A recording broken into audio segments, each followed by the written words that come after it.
Hey everyone, Steve here, and I want to talk to you about a recent issue I have been witnessing lately. I've been playing recent new matches since I took my 4 month, 3 month break from Dead by Daylight, and something I have been noticing an issue and others talked about is the tunneling issue. Now, I want to share my view on the recent tunneling issues. You want to go further in depth and more someone who knows the inner links that I don't know of, go watch the Anot's video explaining it. He posted one very recently, which was kind of why I made mine right now. And so my opinion and view is out there. Standard, what is tunneling? If you guys don't know what it is forcing someone. Forcing someone, focusing on someone practically to remove them from the game early on. That can make it removing from the match, getting them on the hook 3 times on the hook, or mooring them, and whilst having 3 survivors who have like no effects placed on them. And reasons I've done tunneling before. Sometimes I had to do tunneling. Sometimes I don't want to do tunneling, but I have to do tunneling. And that is because there's too many people doing their own thing. Having 4 survivors, a full stack of a team, injured for the rest of the game is more dangerous than having 3 survivors only. That is because those survivors can heal, they can do gens, and there's more of them can do minor things around. For example, one can just be doing a gen, one can be providing information on the killer and what he's doing, and one can pull him around the map. One can provide setups, loops, rotations, and prevent gen locks practically.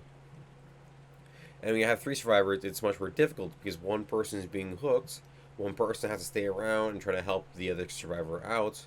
And if he gets hooked, one person has to go out of their way, put themselves in an exact location where it notifies the killer where 2 survivors are.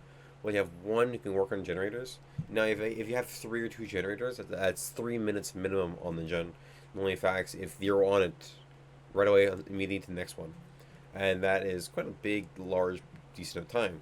Removing a survivor early on in the game is very good. What I notice is the fact that whenever a killer loses 4 people, as in 4 people escaped, it is all of us are one hook away from being killed. Which kind of makes it unfun that survivors are able to be so valuable when there's so many of them, as in 4, the standard, and not be very valuable when there's just 3. What are some ways to help improve this? Um, you can't really change this in a way.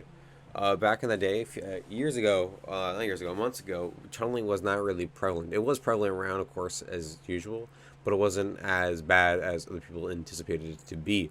Tunneling was one of those very few occasions, but with now and today, it feels like the only to do well in the higher ranks of Dead by Daylight is to tunnel only. And that's something that I don't personally endorse. Should it be like completely straight up like perks to counter against it? I don't think so. But it's much more difficult to say to tunnel. Maybe they'll add perks or some default perks in the game, like everyone has a perk equipped on a base loadout. Maybe I don't know. But right now, I don't exactly have any ideas on how to fix this issue apart from adding perks. But anyways, you have any suggestions or ideas? Comment down below. And thank you.